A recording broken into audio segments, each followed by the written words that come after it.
Hello and welcome to the Commentary Hub with a special show regarding the Premier League charges for Everton and Nottingham Forest, who both breached P&S, as you can see on the screen there with the overlay that we've got up today. Joining me is, as always, my regular co-host on the Premier League preview and review shows. Paul James is with me. Paul, how are you? Good, thank you, Russ. Good to hear, my friend. And I've also been joined by Nottingham Forest fan Luke Turton with us today as well. Luke, how are you? I'm good, thanks, Russ. I'm good, thanks. Good to hear, my friend. And people may hear me with a bit of a spring in the step, and that's because my team Leeds, we're not in the Premier League at the moment, trying to get back to the top flight of English football, beat Preston North End earlier today, 2-1 thanks to a late Yoel Puro penalty. So if you're wondering why I'm buzzing and sounding like I've got a smile on my face, that is a reason why. Well, nothing about that for now. Let's just go across to the matter in hand, and we'll discuss the statement from the Premier League first of all. And Everton and Nottingham Forest have each confirmed to the Premier League, this is the Premier League statement from last Monday, that they are in breach of the league's profit and sustainability rules, PSR or PNS, as we like to call it. This is a result of sustaining losses above the permitted thresholds for the assessment period ending season 2022-2023. The Premier League statement goes, in accordance with the Premier League rules, both cases have now been referred to the chair of the judicial panel, who will appoint separate commissions to determine their appropriate sanctions. Commissions are independent of the Premier League and member clubs. Their proceedings in private, with the Commission's final decisions made public on the Premier League website. They say the league will make no further comment until that time. Everton released their statement on the same day, and this is what they had to say. They said, Everton Football Club acknowledge the Premier League's decision to refer a breach of profit and sustainability rules, PSR, for the assessment period ending with the 22-23 season to an independent Premier League commission. This relates to a period which covers seasons 2019-20, 2021, 21-22 and 22-23. Therefore, it includes the financial periods 2019-20, 2021 and 21-22, for which the club has already received a 10-point sanction. The club is currently appealing that sanction.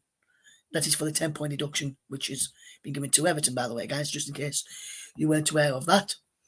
The Premier League does not have guidelines which prevent a club being sanctioned for alleged breaching in financial periods which have already been subject to punishment, unlike other governing bodies, including the EFL. As a result, because of the Premier League's new commitment to deal with such matters in season, the club is in a position where it has no option but to submit a PSR calculation which remains subject to change pending the outcome of the appeal. The club now must defend another Premier League complaint, which includes the same financial periods for which it has already been sanctioned before that appeal has even been heard. The club take this view that this results from a clear deficiency in the Premier League's rules. Everton can assure its fans it will continue to defend its position during the ongoing appeal, and should they be required to do so at any future commission, and the impact on supporters will be reflected as part of that process. Nottingham Forest released a statement saying Nottingham Forest acknowledge the statement from the Premier League, confirming that the club has today been charged with a breach of the league's profit and sustainability rules, PNS rules. The club intends to cooperate fully with the Premier League on this matter and are confident of a speedy and fair resolution. So that is the statements from the Premier League, from Everton and from Nottingham Forest. Before we get the thoughts of Paul James with his thoughts on all that which you've just heard there. Let me just go to Nottingham Forest fan Luke Turton. And Luke, as a fan of Nottingham Forest, having heard the stemming from the Premier League, heard the stemming from Nottingham Forest, and obviously heard the stemming from Everton as well, which is for both of you. What's your outcome on this as a Nottingham Forest fan on the Forest perspective? Well, I'm not overly surprised, and we'll get on to why I'm not overly surprised later. But I'm not overly surprised that we've been charged. I'm also not surprised that Everton have been charged because both of the clubs would have been watched heavily after Everton's first charge. And yeah, I'm not going to say too much. I'm disappointed that the club has not put out anything more detailed on this than just acknowledging it. But at the same time, we'll see what comes of the actual independent panel, see what we actually get. Yes, there's been talks that both clubs, this is nothing official as of yet with regards to the points deduction, but there's been talks that both clubs, Everton and Nottingham Forest, will receive a 6-point deduction, which means Everton will go from being on a 10-point deduction to having a 16-point deduction to their target. Forest have a -6, which would, as the table stands going into this weekend's matches with Forest playing yesterday, so the result doesn't really change anything. Forest and Everton would drop into the bottom 3 of the Premier League table, with both Burnley and Luton getting out of there, subject to appeals from both Everton and Nottingham Forest, respectively.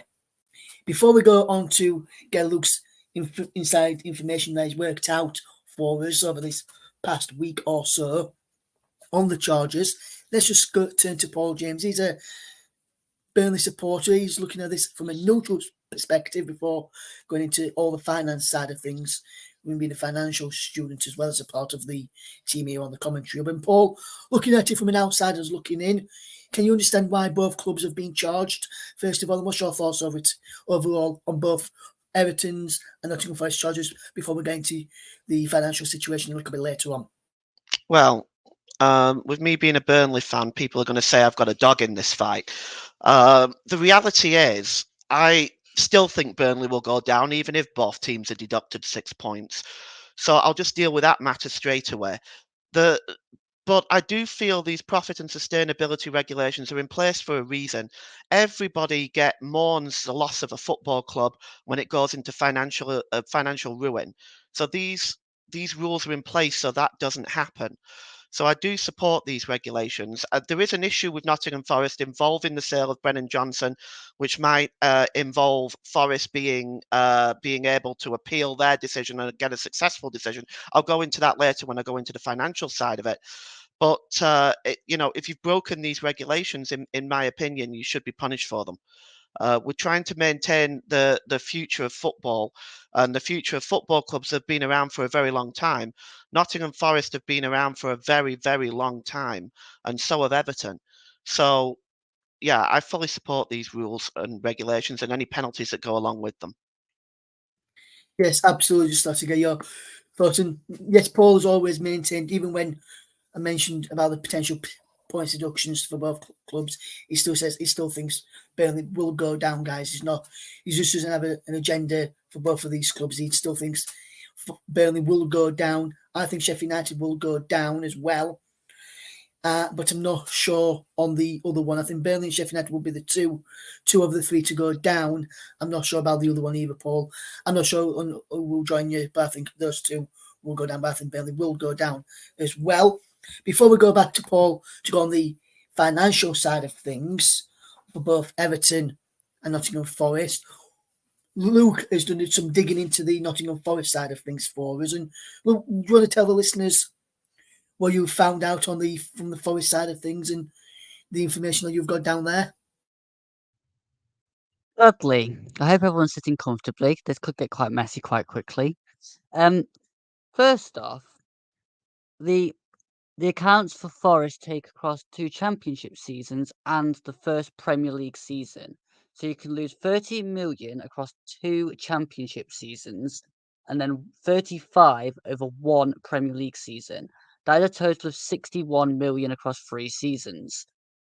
So, obviously, there's a lot more that comes into it than just transfer fees paid out and wages.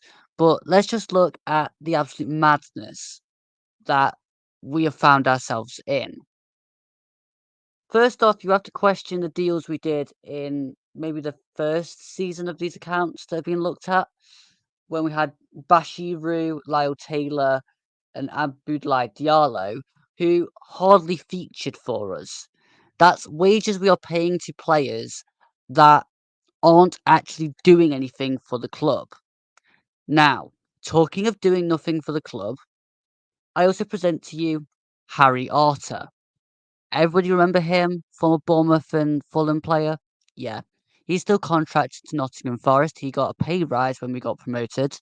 Who thought that was a good idea? That doesn't make much financial sense. But anyway, he's still here, taking money out of the club. Then, in the second season, we had a managerial change, Houghton to Cooper. So that's Houghton's staff and then Cooper's staff that need paying. So that's also contributing to the accounts. Then we get promoted at the end of the season. And we lose 12 players from the squad. Probably more if you looked at the amount of loans we had out at that point. So we really had to add. And yes, we did add. But I calculated we needed 9 players for our starting lineup. Not quite the 22 that we actually had in through the door. Now, it's worthy of note that amongst this list of players in this promotion season, we broke our transfer record twice, which was at the £13 million mark already, which was ages ago under Aitor Karanka when we signed João Carvalho. Again, not a deal that made financial sense, but that's outside of the 3-year remit we're looking at. So we haven't had great financial sense for quite a long time. But within this current list of players for the summer of the Premier League for the 35 million that we can have as a loss, we actually had Gibbs White's deal could total up to 42.6 if he hits all of his add-ons, but let's cap that to think about 27, I think is the figure that we'd actually paid as an initial fee. Then we did Taiwo Awoniyi at 17.5. You've got Orhan Mangala at 12.6. You got Niakate at 12.8. The joint deal for Toffolo and O'Brien was 10.62. You then signed Kouyaté on a free, Lingard on a free, but both of those are on Premier League wages. Wayne Hennessy's on Premier League wages. He was also a free. So it's all starting to mount up. And then you took in 20 million for Emmanuel Dennis. You've then done 17 million over 4 years for Nico Williams. I'll get into some of the split deals in a second. And then you go into the madness, which is Freuler on 7.6. You've got the signings of Bola, Hwang Wee-jo, Loic Bardet. The list goes on and on and on. Serge Aurier signed as well on Premier League wages. Some of these would have had to take a little bit of a pay cut to join Forest, but not a huge amount, so it still totals up. Then in January, just because we hadn't signed enough, we then added a few more. Chris Wood, remember his deal where he played about 3 games and then got signed for 15 million? That is now starting to make a bit more sense this year than it did last year, but not the £15 worth, sorry. John Joe Shelvey signs. Why? Andre Ayew. Why? I mean, we're not making much financial sense from a club that started off basing it on being the quickest team in the league. You spent a lot of money on wages for players that haven't really repaid us for what they've actually had in. There's also an 8.5 million deal for Omar Richards Olympiacos has seen him play more than we have because he spent the first year injured. So we paid money for a player that basically was injured during his medical. Again, not really great financial sense. Then you look at a few of the other stats that I've got here. There's reports that Jesse Lingard's on 110 a week. Again, that's 110,000 a week. That's calculated at an annual salary of 6 million. I do think that that's probably a bit lower for what we actually did, but um, you're never going to find the exact figures out for what Jesse Lingard was actually on. The deal for Nico Williams is 17 million spread over 4 years. So that's technically 4.25 on the actual accounts that the Premier League will be looking at. And there's the same deals that are split over for Taiwo, Gibbs White, and Emmanuel Dennis. They'll have been split over the length of their contracts, so they're not as huge as the original total outlays. But when you listen to the list that I gave you to start off with, of how many the total millions we've spent in that one summer, I am not surprised that we've got charged. But again, we've not learned our lesson much because you look at this season's total, which will come into the next set of 3 years. We spent 18 million on 2 goalkeepers there. I mean, we're spending ridiculous amounts of money on players that aren't actually up to that level. And again, it's also worthy of noting that the recruitment strategies here are split between 3. And I've said this about probably 7 or 8 times on videos now, but our recruitment was between the Steve Cooper mould, as was, the German mould and George Sirianis, which you can level Taiwo, Mangala, Niakate, and there's hints of Loic Bardet being one of those two. He was a player that came in and went straight back out without playing nearly about half of a game of football for us. That was shocking. We did the same thing with Andre Santos this year. Brought him in. He played one cup game and didn't do anything with him. We're not learning anything from the signings we're actually making, yet we're having to fund these deals.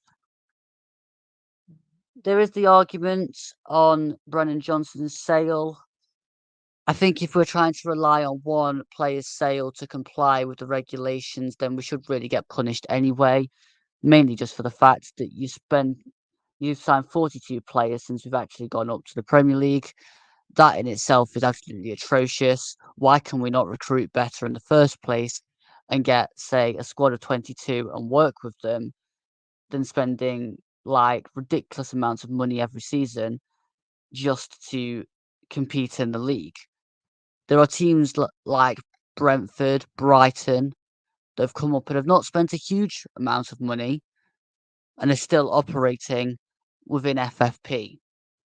This seems to be very, very ridiculous of what we've done, and we seem to have looked at it and gone, oh, yes, we spent so long out of the Premier League, we've now got all of this money, let's just go and spend it however we like. And it's not really worked. It didn't work on the field. We end up scraping to stay up last season anyway. And now we've put ourselves in the potential to have a points deduction to fight to stay up again this year. It's not really worked out very well for Mr. Marinakis on his let's not just make the numbers up in the Premier League. You can buy these players, but if you're buying the list that I've read out, I didn't even mention Willy Bolly either in that list of Premier League experience and Premier League wages. If you're spending that much on that many players, it is hardly worth it, to be honest, because you've signed some players that you've been chasing after for quite a while. Gibbs White's deal is definitely proving sound investment, but I question the Omar Richards, the Biancon deal, Bardet, Hennessy to a degree. I mean, you probably could have looked at using a keeper that we actually hadn't, even Horvath. as a backup keeper. There wasn't much planning, I don't think. I think we just kind of scattergunned a load of transfers into the mix. We needed to replace 9 players because we lost Samba, Spence, Graben, Davis, Zinkernagel, Max Lowe, Lolly, and Garner from the squad that was actually playing in that promotion season. But you you you can add 9 players and then get in some smart business. We just signed 2 11s, which is basically saying the players that we actually had in the squad from the promotion season that were still there just weren't good enough. And I think a few of them are still here. So yeah, I'm overly not surprised that we've got charged. I think the Brennan Johnson argument is a bit cheap. Yes, okay, if it gets us off, I'm still not going to be celebrating because I still think we should get charged and get probably a points deduction and pay the price for what we actually did in that summer. But I think the arguments with the clubs really, Russ. Yes, great assessment there from the Nottingham Forest side of things with Luke Turton. Thank you very much for that, Luke. There. Now, is everybody still sitting comfortably? Because if we are, I'm about to hand over to one of our financial experts here on the Commentary Hub, in Paul James, who can go through all the financial side of both Everton and Nottingham Forest with the charges, plus some stuff which one of his friends has also sent across to him as well. Paul, the floor is yours. Thanks very much, Russ. Just to be clear, I'm not an expert. I'm doing my bachelor's degree in commerce. I'm an accounting student. I don't consider myself yet an expert, but I do have some understanding on this stuff. So I'm going to go over it now, and we'll start with the PSR regulations, which Lucas touched at as well. But I'll just go into a little bit more detail. The general rule is clubs must not go into the red by an accumulative amount of 50 million over 3 seasons. However, if the owner bankrolls the club with 30 million for each of the 3 seasons with what is known as secure funding, then Premier League clubs can go to 105 million. Now, that doesn't help Nottingham Forest. In Forest's case, it's 61 million. There is also the amortization rule. Now, in case you don't know what that is, I'll explain it to you in a very simple example. Let's assume that a club buys Bruno Fernandes for 100 million pounds, and they sign him to a 5-year contract. You can pay that transfer fee off over 5 years at 20 million per year. So that gives you a little bit of extra wiggle room, if you will. What is not included in profit and sustainability rules is infrastructure, academy, money coming into the women's team. These are considered separate. Okay. I'm going to move on to Nottingham Forest and the issue with Brennan Johnson. Lucas suggested that that's cheap and a cheap argument, and it might very well be. But this is the rules in relation to that. Because Nottingham Forest are a publicly traded company, they fall under the generally accepted accounting principles regulations, which means if a criteria for an asset held for sale, Brennan Johnson will be considered a huge asset for Nottingham Forest because of his age, because of his ability, because of his potential, and the fact that he's an international. So basically, Nottingham Forest would have had to have noted on their financial statements that they had intended to sell Brennan Johnson because it would have affected decision makers, and decision makers are potential investors or current stakeholders. Okay. So there are certain regulations, not just that. They can't just state that they intend to sell him. It goes deeper than that. Management has to commit on a plan to sell the asset, i.e. identifying the asset, as I mentioned on the statement, setting an expected date for completion. The asset is available for sale in its present condition. So in other words, in Brennan Johnson's case, it's not injured or in any kind of a disabled or any way that could affect his playing career. Management has initiated an active program to locate a buyer, so they've transfer marketed him, or that it's known within the footballing world that is available for sale. The sale is probable and expected to be close within 1 year. The selling price is reasonable. Now, I'll get to that in a moment. to the asset's current fair value, it is unlikely there will be any changes in or withdrawal of the plan to sell the asset. Okay, so it goes a little bit deeper than just notifying them. So it's reasonable for Nottingham Forest to say, well, we're waiting for his net realizable value. We're waiting for his fair value before we sell it. In this case, they had him at 41 million pounds and said this is his fair value, okay, which eventually Tottenham paid. The carrying value is calculated as the original cost less any accumulated depreciation. So any physical depreciation on Brennan Johnson, such as his age, that sort of thing. There wouldn't have been much on Brennan Johnson. He was a very, very young man, so that's really not relevant. Now, again, if the Premier League decide to uphold these charges, they may very well be in breach of GAAP. However, this sort of thing is very, very sort of, it's not set in stone. There's a lot of grey areas here. So it's very well that a good lawyer for the Premier League could argue the fact that they haven't fulfilled some of this criteria. So we'll wait and see on that. But that just gives you a little bit more of an insight into the Nottingham Forest situation. With Everton, to be honest with you, I'm not 100% sure with Everton.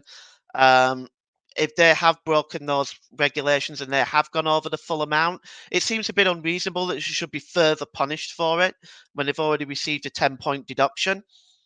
But we'll wait and see on that.